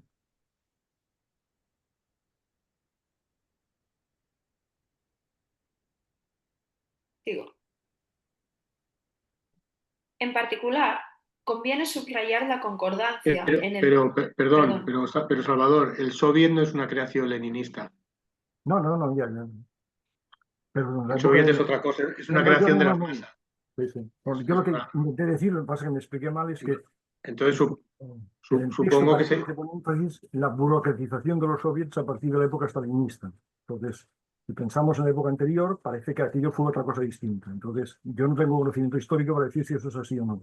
No sé. En mi recuerdo, en la época stalinista hubo intervenciones contra soviets, pues que no sé si fueron muy democráticas, ¿no? Es decir, en mi memoria está lo de Kronstadt, pero no sé si hubo otras cosas, no recuerdo ahora, simplemente. Pero sí en la asunción leninista del soviet como forma como forma jacobina o auténtica forma de democracia popular. Es que, de hecho, no sé, la consigna leninista o la consigna de quien fuera, es igual. Todo el poder a los soviets, eso fue una formulación que estuvo bien y movilizó a mucha gente y la gente pues, pensaba que eso era un avance democrático muy importante, pero de hecho, tal como yo lo entiendo, jamás el poder estuvo en los soviets, ¿no? O estuvo en los soviets. Bueno, sí estuvo por lo menos 2 años. ¿En qué época estuvo? El 21, a partir del 21-22 empezó a pasar a las estructuras del Estado que se estaban formando y ya con la Constitución se convirtieron en tigres de papel, del punto de vista de su influencia.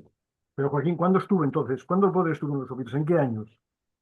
Pues prácticamente en los años de mayor revuelo, hasta que se inició la guerra civil. Claro, el problema es que no puedes...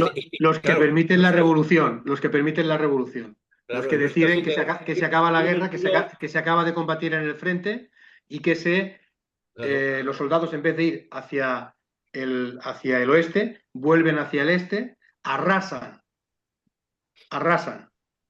su propio país, queman, matan a los ricos, matan a los campesinos ricos, queman obras de arte, arrasan con todo aquello que simboliza para ellos símbolo de opresión o de riqueza. Esos son los soviets, soldados y campesinos. Estás hablando de los años 17, 18 y 19, ¿veis esto, no? Lo que da lugar a que los bolcheviques suban al poder porque son los únicos que asumen los planteamientos de los soviets, de soldados y campesinos. Bien. No digo que no, simplemente que lo ignoro, no lo sé.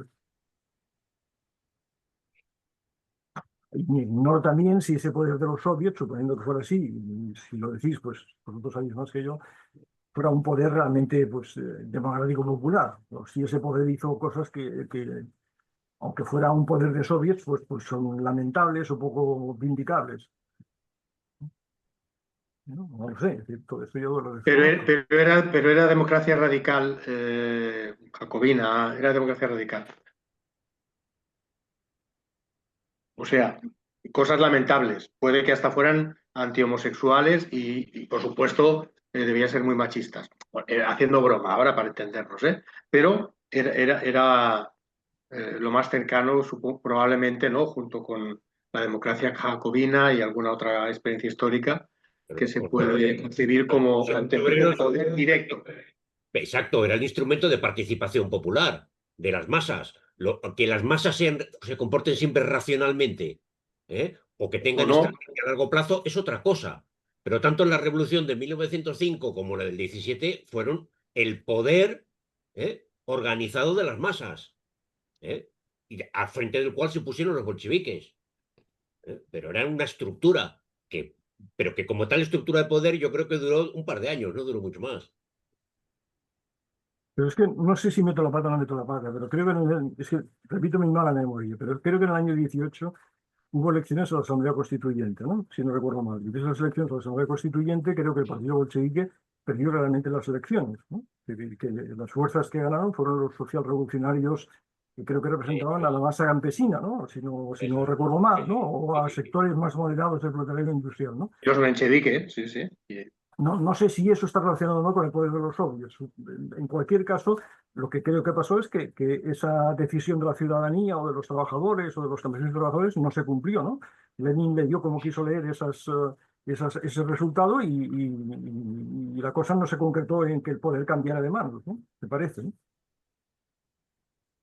No sé si eso tiene o no tiene que ver con el poder de los soviets y con el comportamiento de esas estructuras de poder Claro, es que nos democrático, ¿no? alejamos del texto muy peligrosamente. Sí, perdón. Esas son unas elecciones normales, unas elecciones electorales. Y es cierto, el partido bolchevique se las carga. Se las carga porque puede cargárselas, porque es una situación de doble poder. Los eseristas han cometido el error de abandonar su programa de la tierra para el que otro trabaja. Los bolcheviques están por la tierra con el y consiguen enfrentar el poder de los soviets con la democracia representativa y ganan. El poder de los soviets tumba. El partido, o sea, el partido eran 5.000, a lo mejor ya eran 20.000, a lo mejor ya eran 50.000. Lo que tumba a la democracia parlamentaria representativa es que el partido hace que los soviets pongan la quilla. El problema es que el que se ha quedado con el programa de la tierra para el que lo trabaja es el partido. Y los eseristas han empezado a dudar. Se podría decir, vaya Lenin, qué tacticista. En abril estaba contra eso y en noviembre está a favor de eso. No sé, es igual. Lenin se saca los ojos en abril por la tierra, la socialización de la tierra en el Comité Central y en noviembre se limpia el trasero con ese papel. ¿Por qué? Porque le ha llegado el rumor de que la tropa campesina lo que quiere es la tierra. Quieren otra cosa, según nos dicen. Quieren el reparto negro. Pero Lenin lo entiende, como es tan europeo, lo entiende como el lote de tierra para cada familia. Ellos no querían, querían la tierra para la familia extensa. Pero bueno, es lo mismo. Pero todo esto, claro, es que si nos metemos en esto, acabamos en un... No, de acuerdo, disculpad. Sí, disculpad, ya está, nada, disculpad. Esto está muy bien explicado por cómo se llama el de la clase incómoda, puñetas. Shanin. ¿Quién? Shanin. Shanin es Teodor magnífico. Shanin. Él estudió campesinista, es un campesinista. Sí. Entonces, la clase incómoda es el campesinado. Es un libro que publicó el MC. Que no, yo le pregunté una vez a uno del MC, ¿cómo habéis publicado esto? Dijo, bueno, porque parece mal. Pues, Sí, lo editó la editorial Revolución de la MC. sí.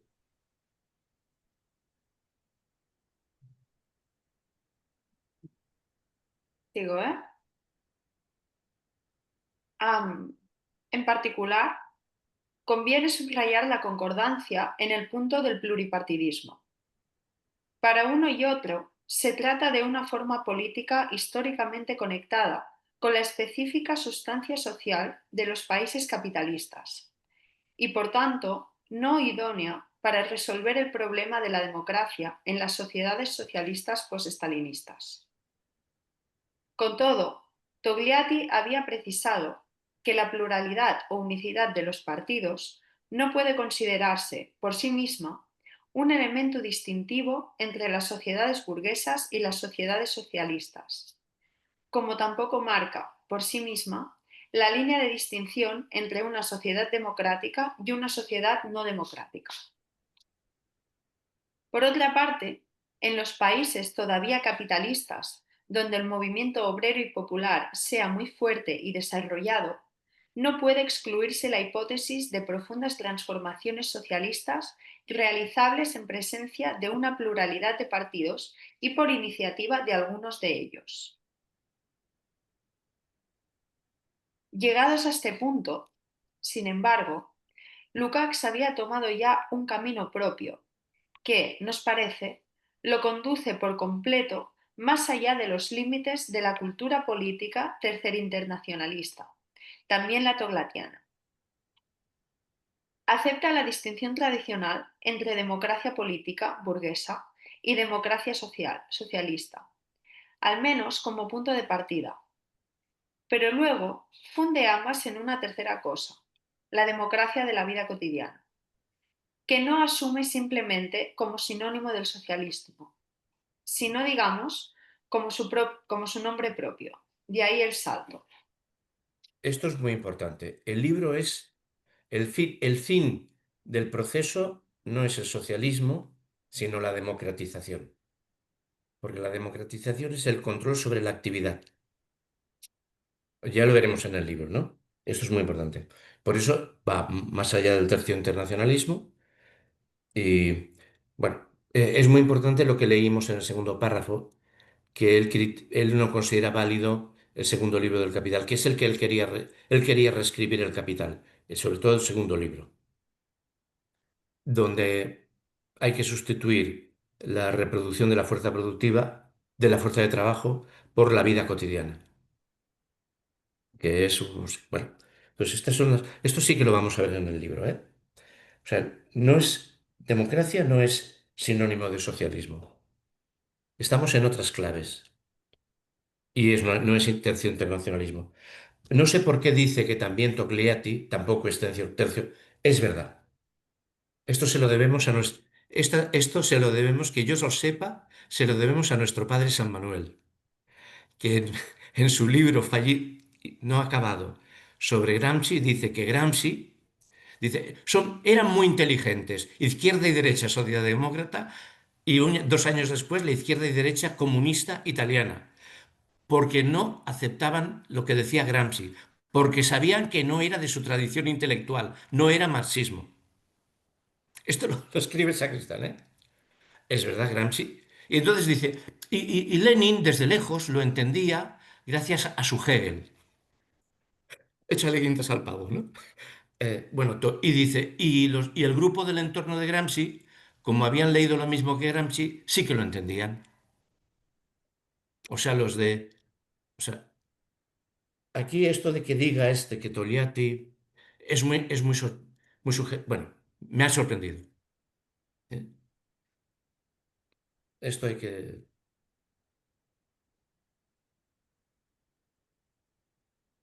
bueno, en fin. Ya, no digo más porque estoy provocando temas que se apartan de la...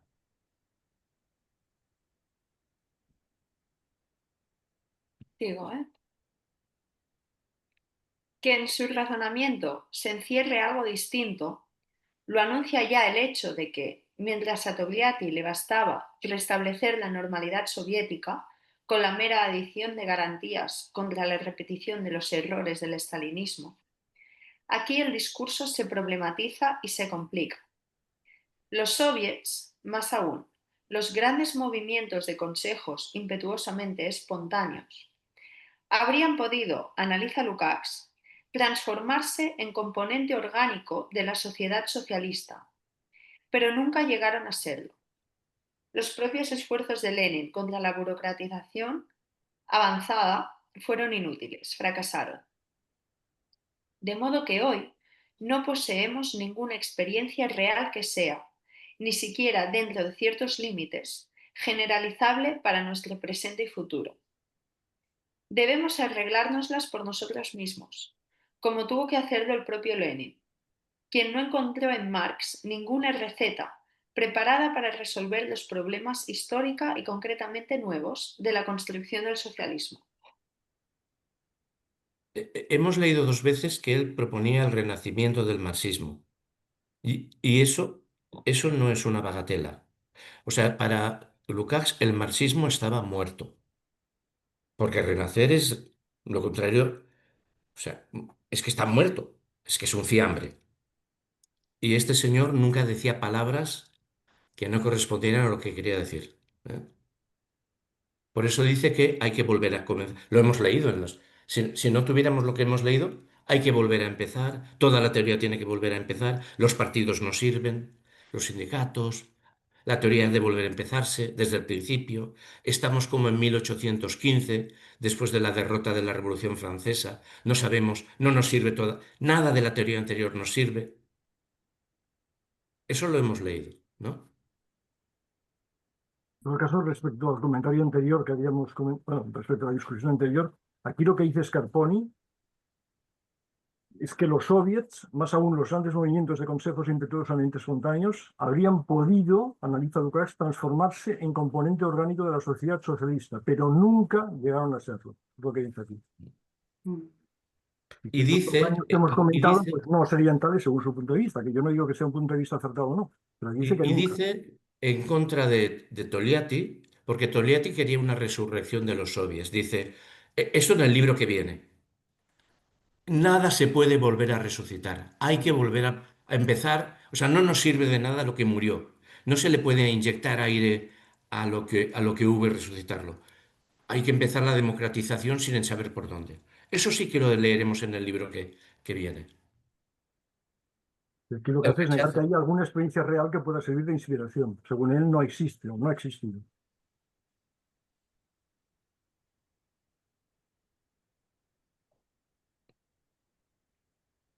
Sigo, ¿eh? ¿Mm? Al final del razonamiento, cuando se dispone a concluir su exposición, Lukács emplea expresiones inequívocas. Es preciso abrir un nuevo periodo, en cuyo inicio esté algo alternativo tanto a la burocratización staliniana del socialismo como a la democracia burguesa de hoy, igualmente burocrática y además basada en la manipulación de las ideas y de los comportamientos. Y ese algo alternativo es una forma nueva de democratización, todavía inexistente en ningún lugar. La posición es radical, porque ha cambiado el punto de vista, que ya no es el teórico del intelectual, del filósofo, de las formas, imposibilitadas de entrar en contacto positivo con el alma, sino el práctico, el del hombre cotidiano, el del mundo, el terreno del alma, justamente. De modo que del pasado solo pueden heredarse algunos elementos críticamente seleccionados. Perdona, como tiene que ver con el título, ¿a qué se está refiriendo aquí cuando dice esto? Imposibilitadas de entrar en contacto positivo con el alma. Aquí alma, porque lo entrecomilla. ¿A qué se está refiriendo aquí? ¿Está hablando del alma humana, pero lo entrecomilla? ¿O qué es alma aquí? Que lo El, entrecomilla, ¿no? el, pra- el, Entre- el práctico, el del hombre cotidiano, el del mundo, el terreno del alma justamente. El terreno del alma es la práctica, el hacer, el hombre cotidiano, el ¿Pero del por qué mundo. entrecomilla? ¿Por qué entrecomilla? Bueno, porque esto es el título de un libro. El alma y las formas es un título de un viejo libro Ah, de, bueno, de-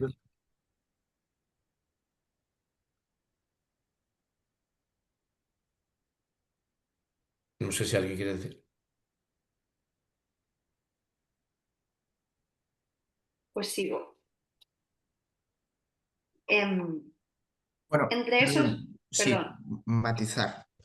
Esta idea de que el estalinismo o la burocracia estalinista y la democracia burguesa están en lo mismo, Lukács supongo que no tiene ningún interés en reconocerlo, pero eso está en Heidegger desde los años 30 y 40.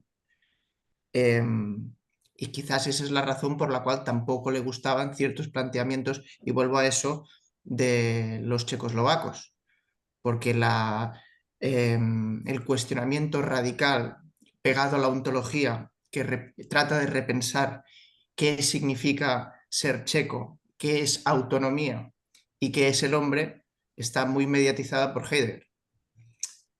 Solo como mención, o sea, Lukács entiendo que no lo va a reconocer nunca, pero esto está explicado y además defendiendo que es el mismo origen ontológico e histórico, que no es una cosa por un lado y otra por el otro, sino que está la misma concepción del ser humano operando ahí.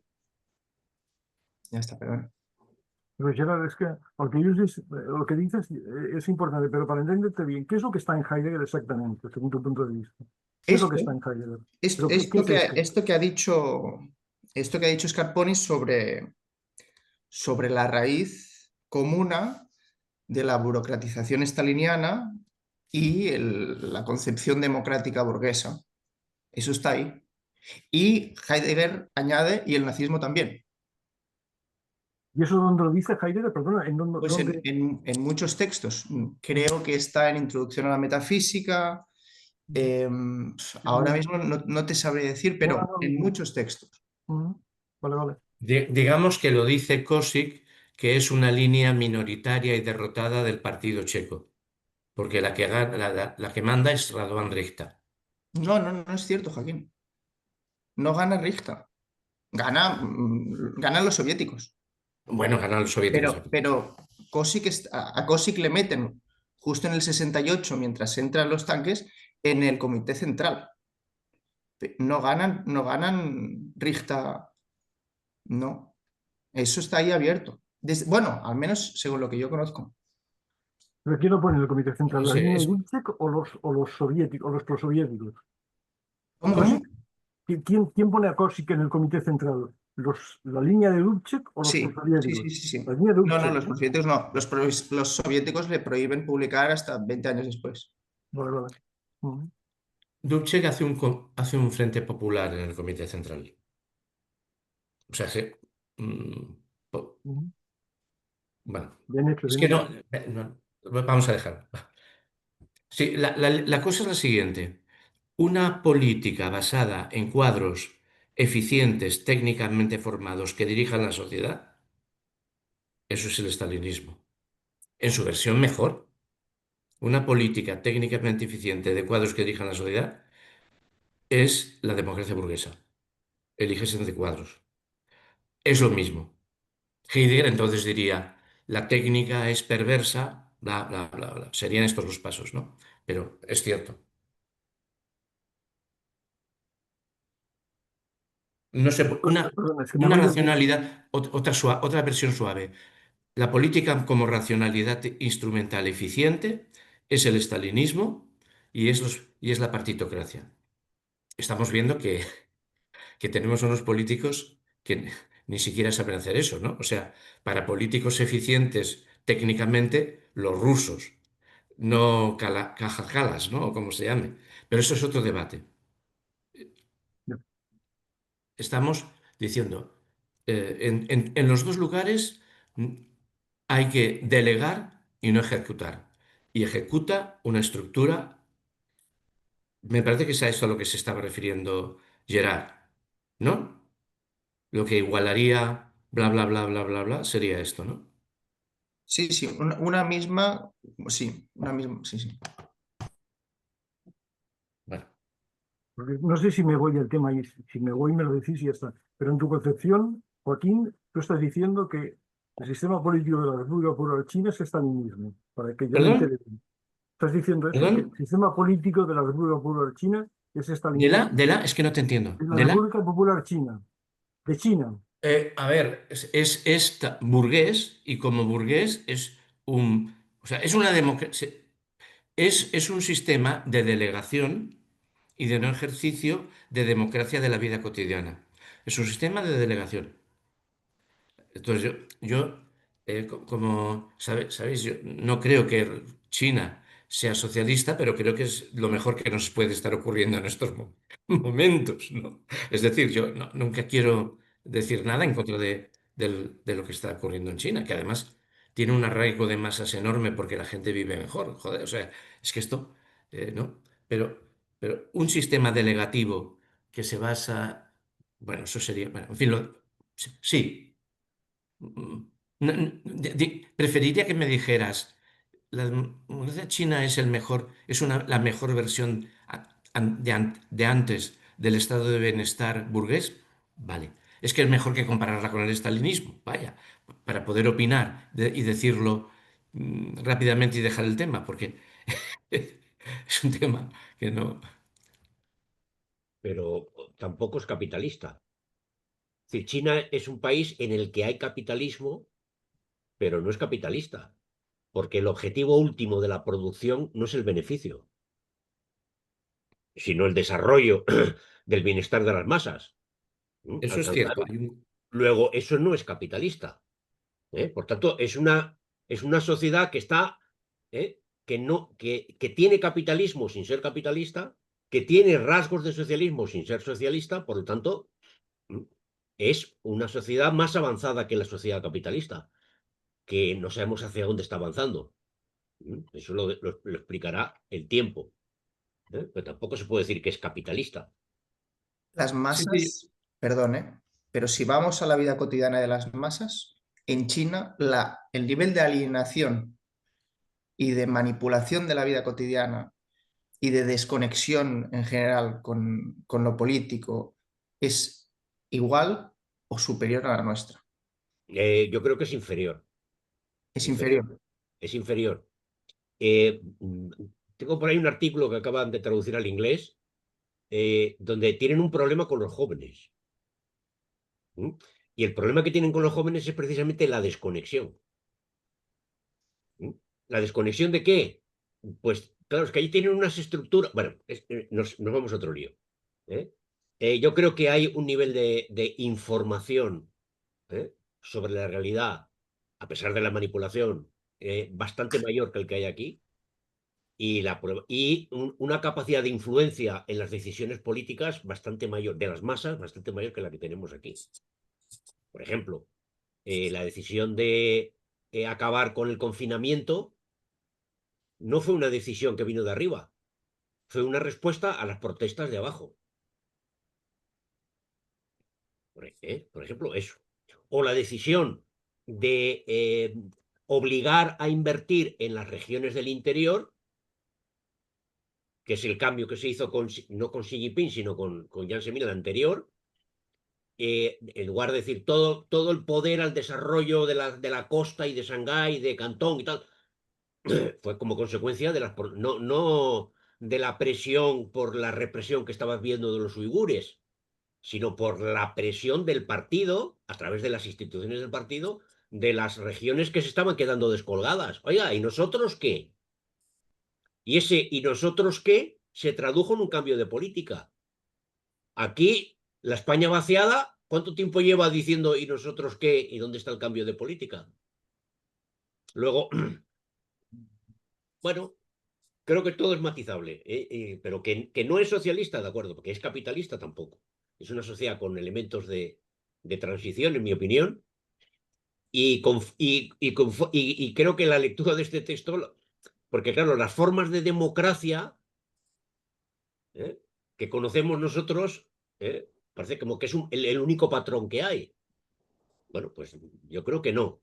Y que con la lectura del texto y precisamente comparándolo con lo que está ocurriendo en China, precisamente, yo creo que puede ser muy ilustrativo de otras formas de desarrollo de participación social y de democracia. Los chinos siempre recordemos la época más dura, la época de de la Revolución Cultural en la importancia que tenían los dacibaos, donde cualquiera podía públicamente denunciar al funcionario municipal del partido que está robándose el dinero. Ese grado de, digamos, y todo el mundo lo leía. Bueno, en todos los pueblos había dacibaos, luego todo el mundo recibía informaciones elaboradas por todo el mundo. Es decir, un grado de participación en la transmisión de información que aquí no conocemos, más allá del bar, ¿eh? Y la discusión de café en el bar. En esto los chinos sí se parecen mucho a los españoles, en la cultura del bar. Una cosa, ¿en qué muy breve, ¿en qué se desconecta la juventud según ese artículo? De todo, de la participación social. ¿Eh? Están preocupados porque están, lo que decimos aquí, de que están conectados exclusivamente a las redes sociales, y a las redes sociales no para debatir, sino para consumir basura, pues también lo comenta este autor en este artículo. Pero Joaquín Arriola, por ese argumento se podría decir que los Estados Unidos de Roosevelt o la Noruega o la Suecia con un estado del bienestar y con unos impuestos del 90% de las rentas del capital son no capitalistas o son semisocialistas. No, señor, porque tanto en Estados Unidos como en Suecia el objetivo de la producción es el máximo beneficio. En las condiciones objetivas. Como Claro. en China, que el objetivo es que los multimillonarios sean multimillonarios. Y luego hay un Estado regulador. Pero diríamos que el elemento socialista sería el Estado regulador, como puede haber dentro del capitalismo en determinadas correlaciones de fuerzas, un Estado regulador muy fuerte. Pero yo eso es lo máximo que puedo ver en China. Y luego otra cosa es que el partido o la estructura política gobernante tenga en sus tesis o en sus documentos programáticos que su objetivo es alcanzar al socialismo. Bueno, pues por ahí podría ser la diferencia, pero en términos prácticos no veo la diferencia entre los ejemplos históricos que puedan haber habido o sigan existiendo de regímenes capitalistas con un grado de intervención estatal muy importante, de regulación del mercado, y el de China, que efectivamente tiene un elemento de regulación muy importante, que no tiene políticas proimperialistas. ¿No te parece que es más bien un Estado? No, vamos a ver, el nuevo plan quinquenal se va a plantear como objetivo, no sé si para los 5 o los próximos 7 años, lograr una renta por habitante de 25.000 euros. Pero si no tienen vacaciones, si no tienen derechos sindicales, si no tienen derecho de huelga, cojones. ¿Qué coño socialismo es eso? Joaquín, ¿qué coño socialismo es ese? Vamos a ver. Tiene como objetivo incrementar en un tercio el nivel de renta de la población. Nivel de renta. Y obviamente con los criterios de distribución, etcétera. Y no hay ningún país capitalista, ni con planificación indicativa, ni sin planificación indicativa, ni Francia ni Suecia, que tenga como un objetivo al que se tienen que subordinar todas las decisiones privadas de las empresas capitalistas. Es decir, si el objetivo es que en todas las regiones de China haya un crecimiento de un tercio de la renta por habitante, alguna empresa capitalista tendrá necesariamente, aunque no vaya en función de su objetivo de obtener la máxima rentabilidad, trasladarse a producir a las regiones del interior, por ejemplo, como está ocurriendo, donde los polos, la diversificación del espacio de la industrialización es cada vez más amplio. Se está extendiendo el terreno un poco en un modelo casi alemán. Alemania está la industria desplegada por todo el territorio, y todos los Länder tienen, bueno, un acceso a un nivel de vida bastante similar. Bueno, pues eso lo están haciendo en China, y no por iniciativa de los capitalistas. Aquí, ¿qué mecanismo hay en la política española para imponer a una empresa que se traslade a Teruel? Ninguno, salvo el incentivo económico. Es decir, que hay una subvención del copón que logre que la renta, el beneficio que obtenga la empresa en Teruel, contando con la subvención pública permanente, pues iguale al que puedo tener en Madrid o en Barcelona. Así que, Pero Joaquín, las relaciones de producción son trabajo asalariado, capital. Muy mayoritariamente, hasta donde yo tengo entendido. sí, eso sí. Yo he intentado leer algo. ¿Tenéis más información? Por eso a mí lo que siempre me ha interesado es la aplicación del esquema Lukács. Y por eso te preguntaba por la juventud. Porque la sociedad de consumo produce eso. Un partido comunista puede ser muy eficaz, puede estar desarrollando una política muy importante y no percatarse del cambio antropológico que produce una sociedad de consumo, que es lo que nos ha pasado a nosotros los comunistas occidentales cuando éramos comunistas.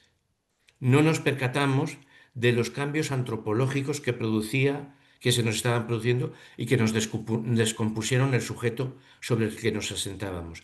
Esto es lo que a mí o sea, porque a mí me es simpático lo de la China, ¿eh? Pero claro, veo que la sociedad de consumo entra y es la descomposición. Me veo en los años 60 de aquí, que ya nos habían destrozado, ya nos habían hecho el jaque mate y no nos habíamos dado cuenta. O sea, esto, ¿no? Mi padre que me decía, hijo, ahora se puede vivir. Ahora se puede vivir. Esto era en 1971, ¿no? Ahora, hijo, por fin se puede vivir. Bueno, era la sociedad de consumo. Yo creo que lo que ha dicho, yo creo que lo que ha dicho Joaquín Arriola, yo creo que es razonable. Y creo que coincide con las posiciones que mantiene Julio Ríos en el libro que estoy leyendo, que es Marx y China, y en los dos artículos sobre Virginio Polo en el viejo topo. Yo lo que no tengo claro de su análisis o de su posición es que las empresas capitalistas que actúan en China no tiendan también, como empresas capitalistas, al máximo beneficio. Eso es lo que yo no tengo claro de su exposición. Estas dos personas que has mencionado, que seguramente es las que maneja además, entre otras. Entonces yo no entiendo, Salvador, cómo existen buenas ciudades como Shanghái. Entonces yo no entiendo sus argumentos y estoy de acuerdo con ellos y expreso la misma simpatía. O sea, no son ganas de polemizar abstractamente, pero si no hay máximos o submáximos, no pueden existir cosas, monstruosidades, como se dan pues, en Shanghái y otras ciudades chinas. Y multimillonarios, los mayores multimillonarios o de los mayores multimillonarios, pues hay chinos que estarán en el top 1000 o el top 100. Sí, hombre, entonces... Sí, pero porque yo creo que no hay ninguna duda que ha habido décadas de desarrollismo incontrolado en China. Eso yo creo que está claro. Pero vamos a ver. No digo que sea la situación actual ahora, ¿eh? Y no digo que sea el capitalismo más embridado que pueda haber en el planeta. Eso tampoco lo niego. El índice de Gini, que es el criterio estándar que usan los sociólogos, tal, para medir la distribución de la riqueza y la pobreza, en China es mejor que en Estados Unidos, que en Brasil y que en muchos países de la Unión Europea. Ahora, Joaquín, ahora. Pero no, hace 20 años no, ¿eh? Bueno, pero si ahora lo es, ¿no? Sí. Porque en los últimos dos presidencias ha habido un giro hacia redistribuidor muy potente, que ha acabado con 600 millones de pobres. Claro, es que... Pero Joaquín, ¿tú crees que...? No lo ha hecho nadie. No lo ha hecho nadie, salvo los chinos. Que yo simpatizando con lo que dices, Joaquín, yo creo que es un poco chocante que el número de multimillonarios chinos es superior al de Estados Unidos. Es superior. Pero es que ya sé. Hay más población también. Los americanos son 250 millones. Hay más población, sí. Porcentualmente seguro que no. Dejando aparte lo que tú dices, que hay 5 chinos por cada norteamericano, esto yo no lo sé. Y luego además es cierto que ningún multimillonario chino acumula tanta fortuna como Elon Musk. También de acuerdo. Ni como ninguno de los 10 primeros de la lista. Ni se concentra el capital en 4 empresas. Google... Yo, disculpa, pero en nada de lo que se está hablando, en defensa de la particularidad china como mundo en transición, nada de lo que se está comentando tiene que ver con lo que Lukács entiende por democratización de la vida política. Eso está claro. Nada. Eso está claro. y la pérdida El del Estado sentido puede de la tener vida. puede Sí. tener su fuerza, puede estar operando en una lógica redistributiva, etcétera, etcétera, pero ahí no hay nada de democratización. En el sentido de Lucas. Dicho de otra manera, el modelo antropológico en el que se basa Lukács para hacer el análisis, que es que la antropología humana se transforma por la praxis dominante, y si la praxis dominante es el capitalismo del consumo, nos generan necesidades. O sea, lo que nos pasó, nosotros no hemos desaparecido, o sea, el comunismo ha desaparecido y este servidor es un fósil del pasado. Lo que nos pasó no es que fuéramos ni revisionistas, ni no sé qué, ni stalinistas. No nos enteramos de la liquidación, de la disgregación, de la desintegración antropológica de los sujetos sobre los que nos asentábamos. Las culturas autónomas anteriores que generaban un sujeto. Es la desintegración y nos quedamos con, los bichos esos de los dibujos animados que están corriendo, miran al suelo y ven que hay un precipicio y entonces se caen.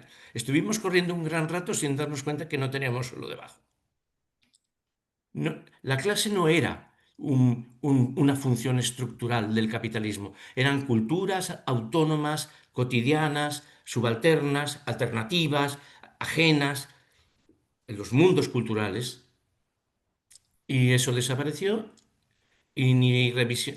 Y si hubiera sido otra cosa, pues nos hubieran sustituido los trotskistas o los situacionistas o los no sé qué. Implotó la cultura material y la antropología. Y esto es el modelo Lukács. Este es el modelo Lukács que tenemos entre manos. Que bueno, yo creo que podemos, de este tema seguro, porque vamos a entrar. Esta es la democratización de la vida cotidiana. Y este es hostia, perdón. Uy, si son las dos Las 8, y nos hemos ido de tema. nos hemos entusiasmado. Aldara, ¿dónde hemos dejado la lectura? Lo hemos dejado, bueno, empezaremos en el párrafo que dice entre esos elementos heredables. Vale. ¿Sí? Para recordarlo en la próxima. Vale. Bueno. Entre esos elementos heredables, vale. Joaquín, apaga la grabación. Sí. A ver. Herramientas, ¿dónde estás? Grabar, abajo donde pone grabar, detener. Es que no veo el grabar. Lleva el cursor tuyo hacia abajo, Sí, hacia la ahora parte tengo inferior de aquí la pantalla. más aplicación. A ver, vídeo, participantes, chat, reaccionar, compartir, herramientas de anfitrión, aplicaciones, más, a ver si es en más. Pizarra, pues tampoco, a ver. Pues ahora lo he perdido. Bueno, de todas maneras, cuando se cierra, pues podemos cerrar, no digamos palabrotas.